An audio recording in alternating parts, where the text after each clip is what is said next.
Warning, the following episode contains discussions about violent crimes, disturbing events, and explicit details that may be unsettling for some listeners. Please be advised that this podcast is not suitable for young children, and listener discretion is strongly advised. Hey y'all, welcome back to another episode of Southern Shadows, a mother-son true crime podcast.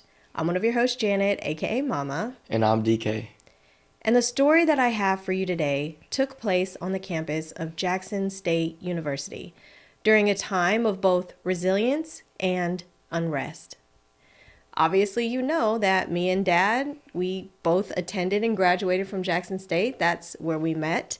And you've grown up around it. You've gone to like the homecomings,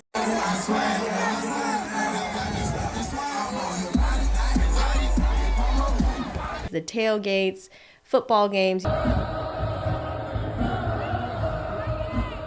you know, all of the things. But for any of our listeners who maybe aren't as familiar with HBCUs, could you kind of briefly explain what it is or what they mean?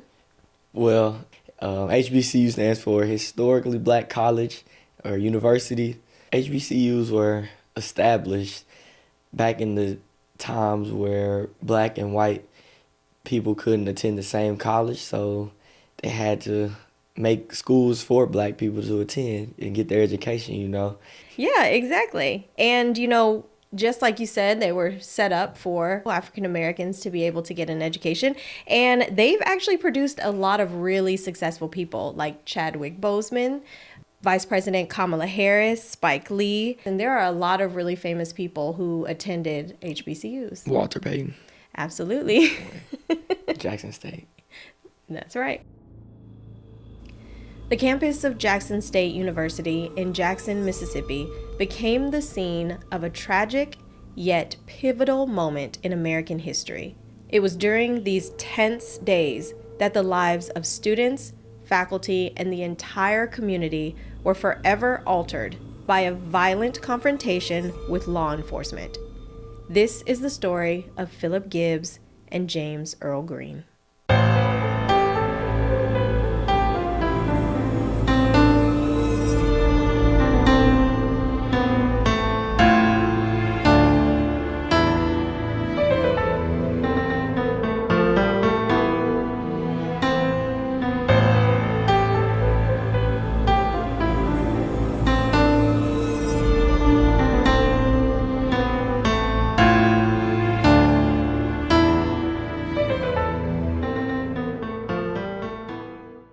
Jackson is the capital of Mississippi and was named after former President Andrew Jackson. It's home to many colleges and universities, including two HBCUs, Tougaloo College and Jackson State University. Jackson State University, originally named Natchez Seminary in 1877 and then changed to Jackson College 1899, is a public historically black research university. It is one of the largest HBCUs in the United States and the fourth largest university in Mississippi in terms of student enrollment. It's here where two young men, Phillip Gibbs and James Earl Green, would be caught in the crossfire of an unfortunate situation that played out in an era marked by both advancements for African Americans in America and persistent challenges for black communities in the South. Phillip Lafayette Gibbs was born on September 1st, 1948 in Ripley, Mississippi. When he was younger, he moved to Belwatt, Wisconsin with his mother while his father worked in Iowa. His parents died in the 1960s and he and his siblings moved back to Ripley to live with family. Phillip excelled in high school and graduated at the top of his class. After high school, he attended Jackson State with dreams of becoming a doctor, but later shifted his focus to law school. He was a member of the Civil Rights Council and was active in his church. Phillip had also recently married his high school sweetheart, and they had an 11-month-old son. James Earl Green was born on December 19th, 1952, and was one of 8 children in his family. His father died when he was young, and his mother had recently remarried. He was the star of the track team and was really well liked by his peers. At the time of this incident, he was a 17-year-old senior at Jim Hill High School and was just passing through Jackson State on his way home from working at the Rag-a-Bag grocery store.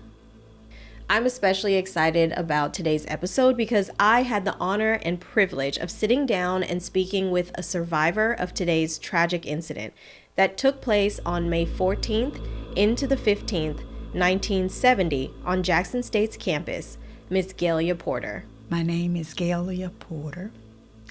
I'm a native of a little country town in South Mississippi called Monticello, Mississippi. I earned 2 degrees from Jackson State University. At that time, they were known as Jackson State College. I continued my studies at Southern University and the University of Wisconsin in Madison. I've been a school principal. I've worked in the district as a curriculum coordinator. I also supervised a feeder pattern called the Lanier School Pattern for the district. And under my leadership, my school became, the school, it became a level 5 school. Wow. Now I'm working here for Porter's Insurance. Okay. And my late husband founded Porter's Insurance. I was enrolled at Jackson State when this tragedy occurred as a rising junior and I lived in Alexander Hall, a women's dormitory. I want to set the stage for what was happening during this time, not just in the South, but also across the nation. This was an era of war, specifically the Vietnam War. Across the country, there were several incidents occurring on other college campuses involving student protests against the Vietnam War. At Kent State University in Ohio, for example, several students were staging a protest on May 4th, 1970. Why were they protesting against the Vietnam War? Well, at the time, college students in particular were protesting the war for several reasons, like the fact that there was a draft in place, and many of them were of the draft age. The draft is where they pick random kids to go to war, right? Yeah, I mean, I guess you could say that. It's not really random, though. You have to be 18 years old. You had to be a male. And at that time, you just had to sign up for any branch of the military. They were upset because at this time, there was sort of this awakening, if you will, where, we had just come out of like all of the protests and marches that Dr. King and other members of the civil rights movement were leading. And so it was just a time where people understood, like, if we want to stand up against the government, protesting is a great way to do that, if you will. So they were upset. They didn't want to go to war. They also didn't believe in the war because a lot of them were children of World War II veterans. And all of the people who came back suffered from postpartum depression. Well, not all, but a lot of people who survived the war came back with postpartum depression or just, issues in general. And these were the children of those survivors, if you will. And so they were just against war. And so they felt like the government shouldn't tell me that I have to join something that I don't believe in. Yeah. In Kent, Ohio, what started as peaceful protest suddenly turned into violent confrontations between protesters and the local police. It's still unclear why or how, but there were bonfires built in the middle of the streets, cars were stopped, and police were hit with bottles. Store windows and businesses were also being broken into. It got so bad that the businesses were receiving threats, and so the mayor of Kent called the governor of Ohio to request assistance from the National Guard. Somehow, the campus was the hub of activity, and it's reported that nearly 1,000 Ohio National Guardsmen had surrounded Kent State. According to an article by Jeremy Lewis and Thomas Hensley for Kent State University, the then Governor James Rhodes flew to Kent himself. During a press conference, he called out the campus protesters as, quote, the worst type of people in America, and stated that, quote, every force of law would be used to deal with them. On May 4th, 1970, after university officials announced that a rally would be prohibited, nearly 3,000 people began crowding the Commons area around 11 a.m. and all reports say that the rally itself was peaceful. At around noon, the demonstrators were ordered to leave by the local police, while the 1,000 heavily armed National Guardsmen were in formation as though it were a, quote, military war zone. As they began marching through the crowd of protesters, some of them began throwing rocks at the Guardsmen, but still no shots were fired. It's unclear why or what triggered it, but all of a sudden, they began shooting, and between 61 and 67 shots were fired in a 13-second period. That was all it took to kill 4 and wound 9 Kent State students, sparking a national student strike across other college campuses and universities, forcing them to close. So why am I telling you this? Well, on May 14th into the 15th, 1970, a little more than a week after the tragedy at Kent State, another campus shooting involving National Guardsmen, state troopers, and local police would take place at Jackson State College.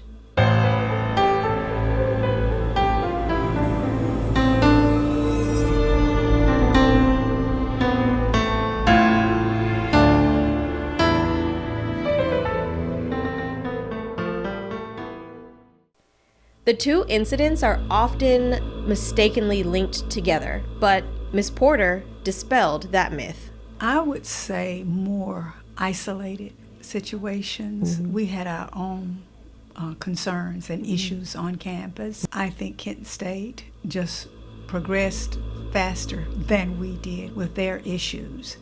But certainly the two universities had concerns that were student-related. Tensions on Jackson State's campus had been rising due to the racism experienced by locals, often starting on Lynch Street.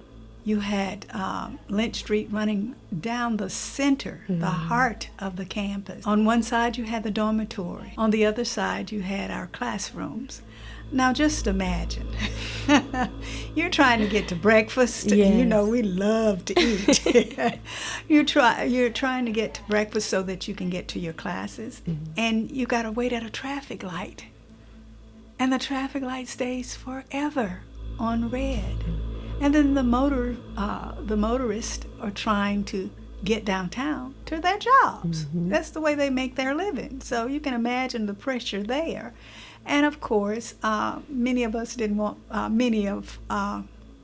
other people didn't really care for us being where we were. So they would just yell out the N-word. They would just call us anything. And then when the light would turn green, of course, you know, the young ladies, they're not going to run across the street. They're going to take their time and walk very casually.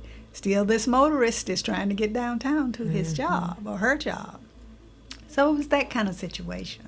So you have this busy street, John R. Lynch Street, that many commuters are traveling to go to and from work every day, and it runs through the middle of campus. Now, couple that with the fact that this is a historically black college, smack dab in the middle of a mostly white-run Jackson, Mississippi, in the early 70s. Considering Mississippi's complicated history with the treatment of African Americans, it shouldn't surprise you the events that Miss Porter is explaining. Obviously, this was a huge cause for concern, not only for the administration and faculty at JSU, but the students. It grew even more alarming when a student was hit. And the other was the issue of a student being hit. Yes, there had been a student that was hit with the cars driving so fast on that on Lynch Street. Just in general, not a perfect fit for where we were in the city of Jackson.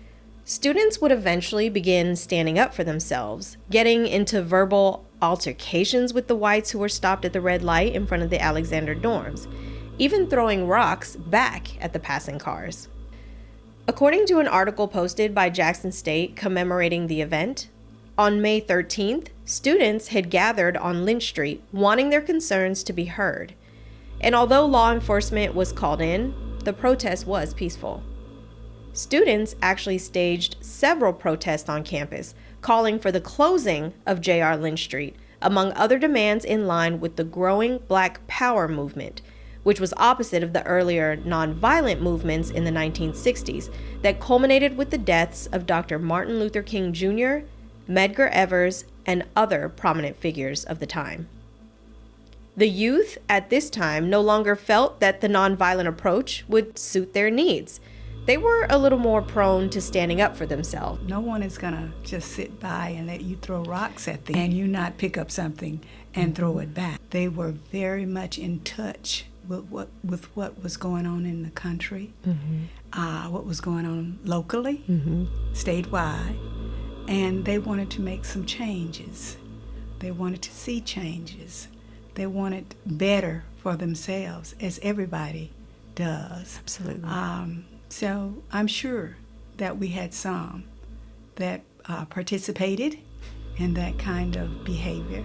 The following day, May 14th, students and others in the neighborhood gathered.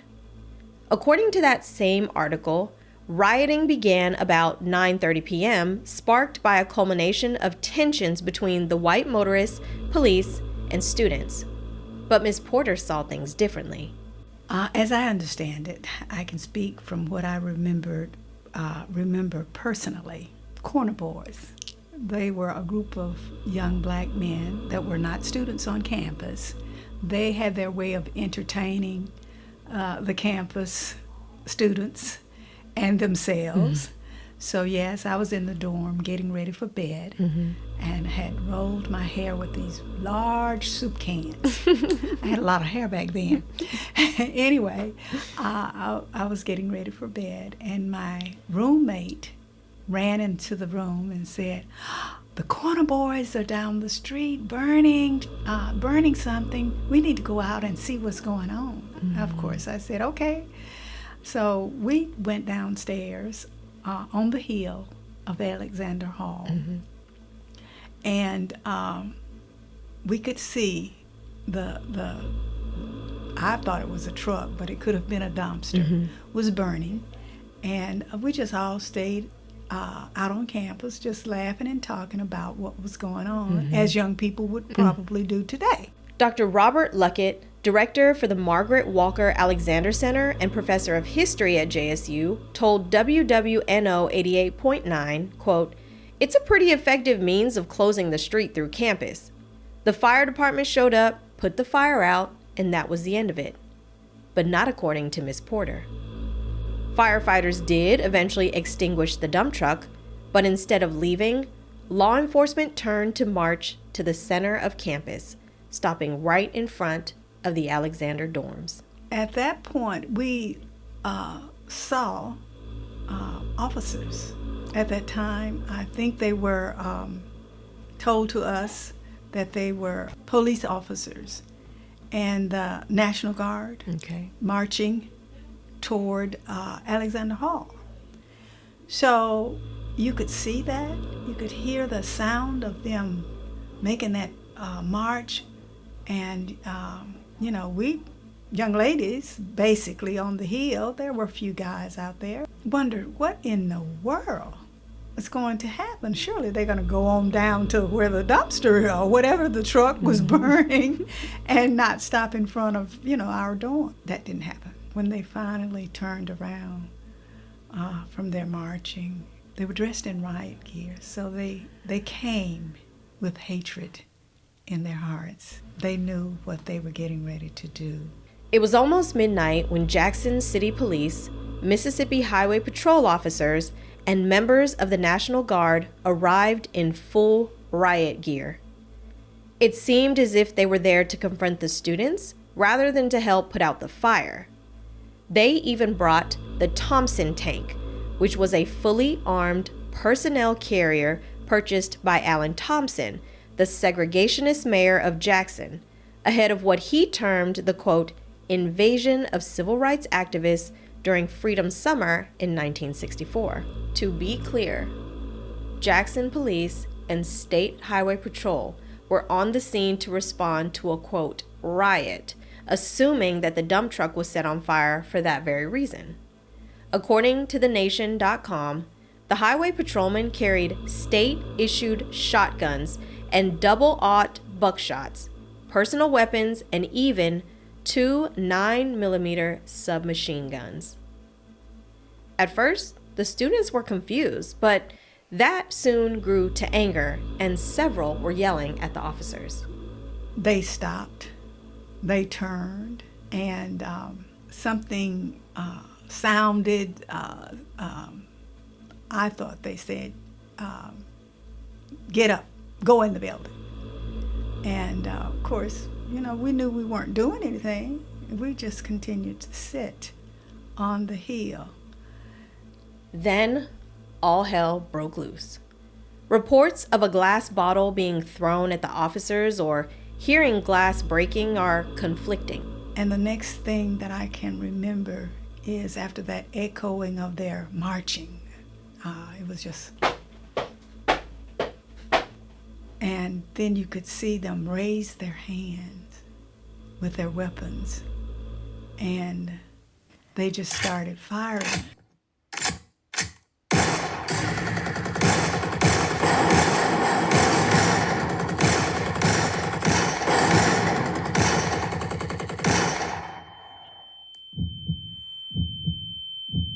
And for 28 seconds, they shot nearly 400 rounds of bullets and buckshots in every direction.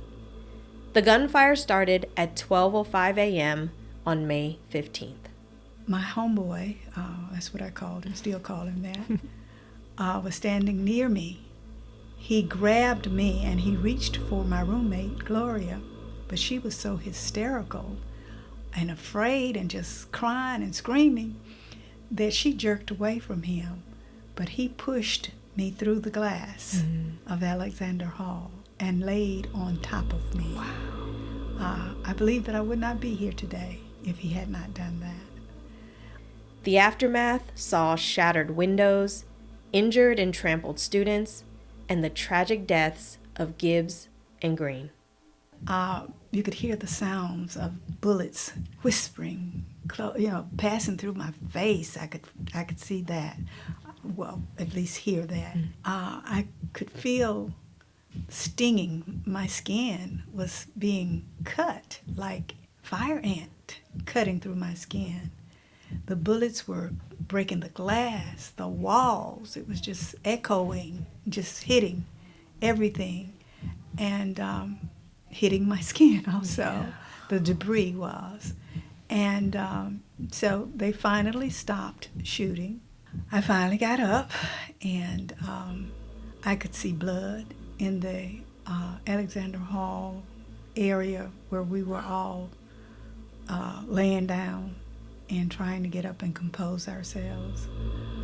People were crying, screaming. I'm sure I was too. I started looking for my friend. I couldn't find her at first. And then I went into the hallway of Alexander Hall, and she was on the floor screaming and hollering and crying. She had been hit. When first responders were on scene trying to administer aid to the injured students, it would soon be discovered that Phillip Lafayette Gibbs, the 21-year-old junior pre-law major with a family, was fatally shot near the dorms, while James Earl Green, a 17-year-old high school senior, was killed across the street. What do you mean across the street? Was he not on campus? Well, again, he was walking home from work, and the reports say that he was actually standing behind the police officers. So that means someone turned around and just shot him. Exactly. 12 other students were also injured, including Miss Porter and her roommate, Gloria. The next day, Dr. Peoples, president of JSU at the time, ended the semester asking students to leave campus. The class of 1970 never held a graduation ceremony that year. Following the incident, several students at Jim Hill High School, Brinkley and Lanier High School, these were all black high schools at the time, staged walkouts in solidarity for their fallen classmate. Due to that, the schools shut down until after the funerals for both Gibbs and Green were held. Students at Millsaps College, a predominantly white private college, and Tougaloo, a private HBCU, did the same thing. Although parents came and took her home, effectively shielding her from much of the fallout that was happening in Jackson, Miss Porter's brother, who was part of the men's baseball team at JSU, was currently away for a game and felt some of the repercussions from that night. I know my brother played baseball, and they were out of town. They were in Louisiana playing a game. Thank God. And let me tell you about that. Okay. They were winning the game, and this was at a predominantly white institution. And they were getting ready to go up and bat the ball. The crowd, the fans of that school said, they're killing, and they used the N-word, in Jackson. And if you all win this game, we're going to kill you in here. Needless to say, it shook them.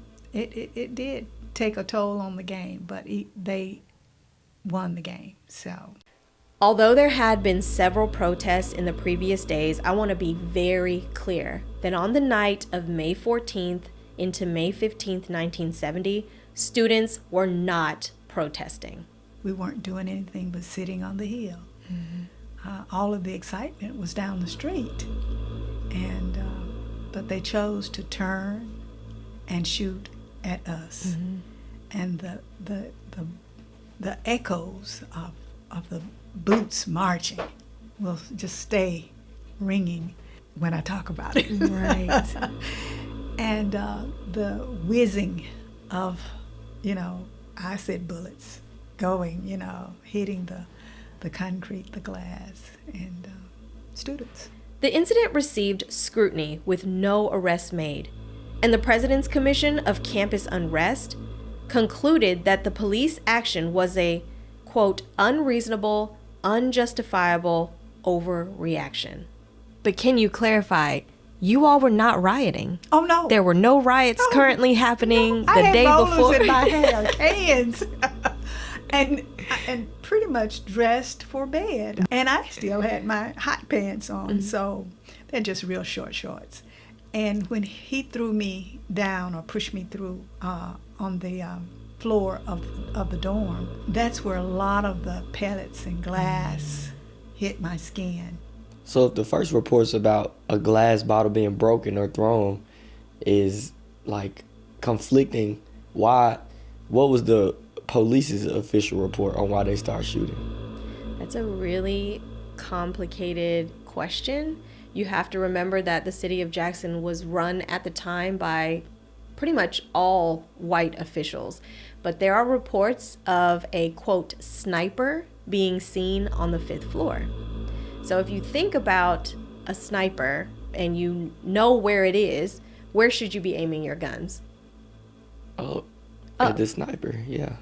The bullet started from the ground and went all the way up. So basically, the ground floor, all the way up, 1st, 2nd, 3rd, 4th, 5th, had bullet holes. So if you knew the sniper was in the 5th floor, or on the 5th floor, why are there gunshots everywhere else? Yeah. Right. I'll let you all decide. Needless to say, Lynch Street no longer runs through campus. Instead, the Gibbs Green pedestrian walkway now stands in the area, serving as a memorial and a reminder of the tragic events that unfolded on that day. Students can safely walk from one end of campus to the other without fear of being run over or hit by passing motorists.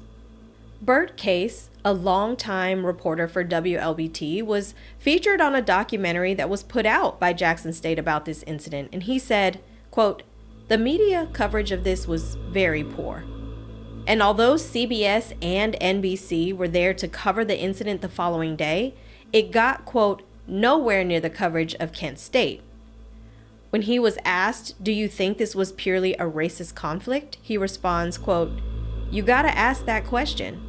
You gotta wonder about that. Kent State got all the attention it did, and it was a predominantly white school. And here, Jackson State didn't get nearly as much attention, and it's a predominantly black school." And that's the tragic story of Phillip Gibbs and James Earl Green. If you'd like to know more about today's story, all of the source material can be found at southernshadowspodcast.com. I know you usually do it, but I'm going to let Miss Porter leave us with some final thoughts about the importance of historically Black institutions of higher learning. We must continue to be educated. We need to educate our children, even while they're in the womb. We need to read to our children. We need to talk to our children. We need to take them and let them see history. Go to museums. Take them wherever you can. Stay, and teach them what you can. But definitely use our institutions of higher education. Will this happen again? Could this happen again? And I reflected on that for a long, long time. And I said to myself, yes, it can happen again, unless we are better prepared to deal with who we are, what we are, and why we are.